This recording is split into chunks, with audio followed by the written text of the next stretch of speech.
उबाटा गटाच्या सातारा जिल्हा संपर्क प्रमुख पदाचा राजीनामा देऊन आपली सर्व ताकद भाजप महायुतीचे उमेदवार जयकुमार गोरे यांच्या पाठीशी उभे करणारे शेखर गोरे यांनी मायनीच्या सुरेंद्र गुदगे गटाला चांगलाच धक्का दिलाय।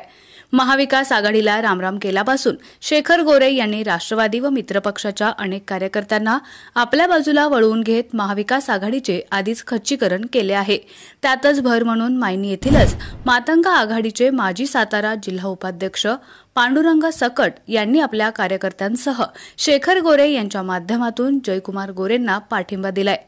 मरडवाक येथील राष्ट्रवादी काँग्रेस सुरेंद्र गुदगे गटातून लक्ष्मण चव्हाण, ज्ञानेश्वर जाधव, अमोल शिंदे, चंद्रकांत जाधव, राजेंद्र जाधव यांनी शेखर गोरे गटात जाहीर प्रवेश केलाय।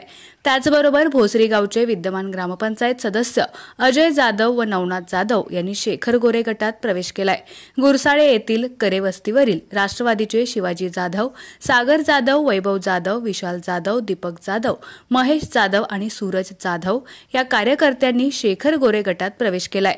उबाटा गटाचे माजी खटाव तालुका प्रमुख युवराज पाटील यांनी देखील शेखर व त्यांच्या माध्यमातून आपला पाठिंबा जयकुमार गोरे यांना दिला आहे।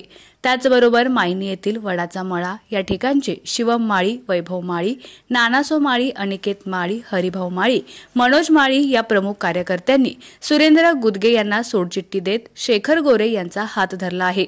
शेखर गोरे यांनी लावलेल्या प्रचाराच्या धडाक्याचा जयकुमार गोरे यांना चांगलाच फायदा होईल अशी चिन्हे निर्माण झाली आहेत।